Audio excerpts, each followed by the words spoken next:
All right, so I've had a few people asking about my truck setup, so I'm gonna walk you through it. I'm out here in Nebraska, which is pretty underrated, pretty gorgeous, but here we go.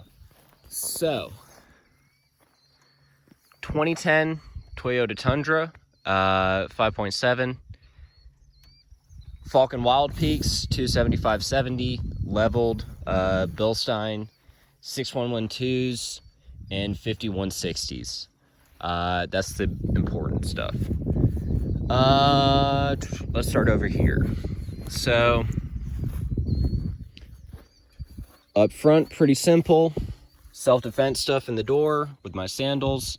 All my maps for all the parks I've been to in South Dakota. Under my hat, I've got my Garmin, my inReach. That's what I use for satellite communication when I don't have cell service. Pretty simple up there. Back here, got my skateboards, all my toiletry stuff that I use every day. So floss, contact stuff, toothbrush, vitamins, stuff like that. And the side, just some extra stuff, my sandals for showering, nail clippers, stuff like that, the necessities. Dirty laundry, which is actually just my sleeping bags, the storage bags, and my pantry, basically. So anything dry, mac and cheese, bread, corn, green beans, stuff like that. All my seasoning, salt, pepper, garlic powder, hot sauce, all my utensils. Everything that I need to cook is in here, except the stove, which is on the other side. Hiking backpack. Truck's kind of messy right now. I haven't organized it in like a week. Under that, you've got my air compressor, the Viair, which is awesome, and stuff like Lysol wipes, detergent, stuff like that. Buddy heater. Have not used it one time, but brought it just in case. That's it for those two. Do the other side, and then the bed, and then the tent. So, on this side, first aid kit and stuff that I've had to fix on the truck. So, Goo Gone, I had to get some adhesive off when I broke the back window. Duct tape, zip ties, jumper cables for my battery box, stuff like that. On this side, we got snacks, which I always want to have when I'm driving, so I don't have to stop. Battery bank right there. The blanket is normally in the tent, but I slept at a ranger station last night, so it's up here for now. Hiking boots and trash can, which is a 5-gallon bucket. And then all my electronics, so camera, laptop, Access Go, AirPods, stuff like that, which I use often as well. Back here, you got all my clothes. I brought all my clothes and all my shoes because my parents were moving. So obviously I don't really need 6 jackets, but I didn't want my parents to have to deal with it, so I brought them. Same with shoes. I pretty much only wear sandals and boots. Windshield reflector, not much happening there. The cooler is an OtterBox. It holds like 20 pounds of ice for, I can probably go 5 days, but I add 10 pounds and drain it every, probably 3 days. I do have it open a lot because I do cook. Pretty much every meal I eat now I cook, which I did not do at home. So it's got the 2 pans in there, which is how I keep stuff dry. Meats on that side, condiments and stuff on this side. Pretty bare right now because I'm actually heading back to Charleston for a little bit, but normally I have pork chops, steak, food for like 4 or 5 days, and I can fit that in.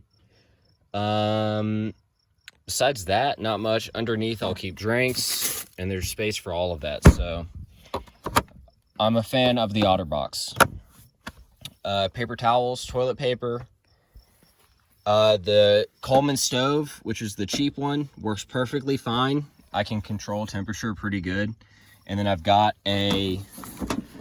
this at Ace, which is just an adapter. So most of the camping appliances are made for the small propane tanks, kind of that connection. And I have a large propane tank, so that's what goes there. And that adapts it, so I don't have to, constantly worry about running out of propane. Actually, I don't run out of propane for like 9 months. So besides that, Jackery solar panel given to me by a friend, Drew Sims. Thank you to him for that. That's a 100 watt. I'm going to be getting a power station soon when I am back in Charleston and have an address to ship to. Over here, I lost one of my shackles, so I keep the other one back here in case I do get stuck or have to get pulled out, but mainly I use it for pulling trees and stuff out of trails. Baby wipes, hand soap, vinegar, which is actually for jellyfish stings, but I use it to clean my utensils and my pans and stuff. But apparently it's not a good disinfectant. But I don't like to think about that. So, back here, water. I definitely went overkill. I had no idea what I was getting into. You do not need like 25 gallons of water.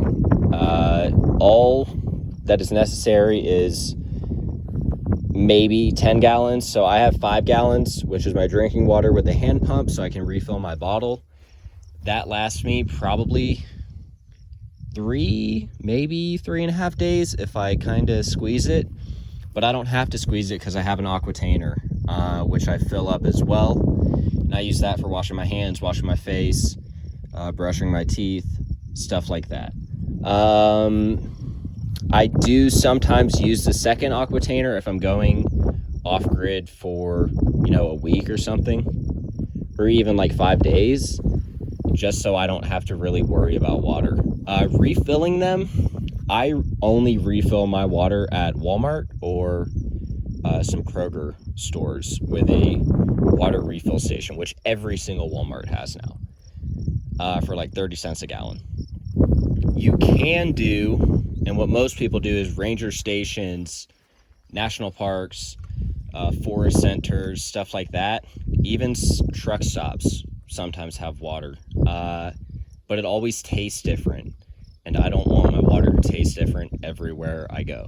So it always tastes the same coming out of the Primo station at Walmart.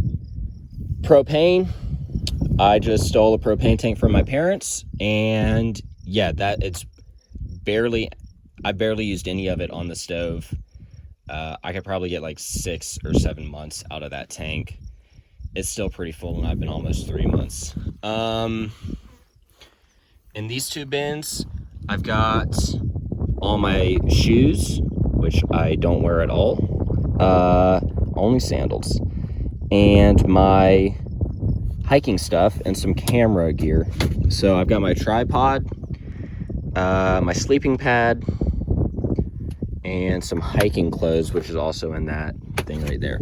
I keep all my clothes in packing cubes because I had to pack a lot of clothes, and it keeps it very tight and very small, and it's easy to manage. Some more water there. After I used that, like in the first week, haven't touched it again. I was super excessive with water. Not necessary. Max Tracks, haven't used those. I just used them at home for getting stuck. I just use them for leveling, which is, obviously I live in my truck. I'm not going super hardcore, except in Moab. And so I'm not trying to break anything or get stuck because I have no way to get home besides this truck. These are little, I don't even know what you would call them, but they hold up the main window right there, like the door. So it makes a little canopy. And then if I want that open, but I want some shade, I use those. And the ladder for the tent, which I do not use because I just use the tailgate. I did use it for about the first week, and then I realized that was stupid. there's no reason to do it. Unless you have your tent on something a little bit higher up. Over here, my toilet, which I have used, but it's not something I use often.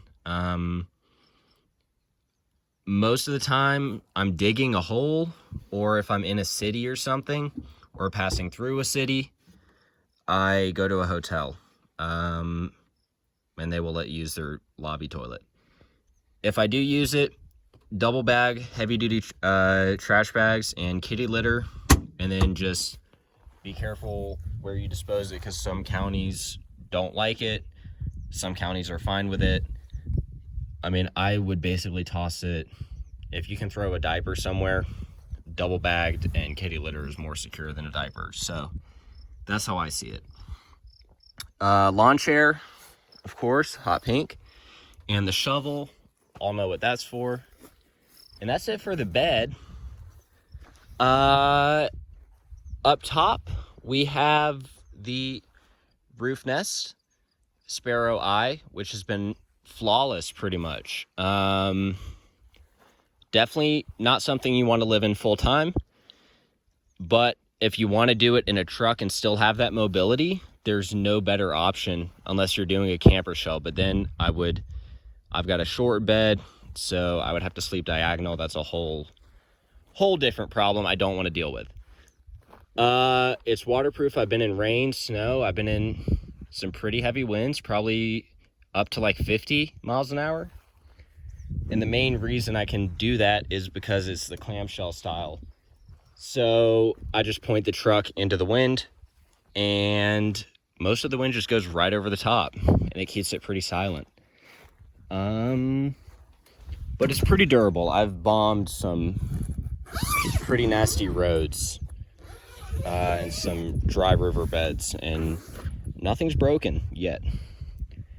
Inside the tent, it comes with insulation top and bottom, and then a little mat for airflow to kind of control moisture.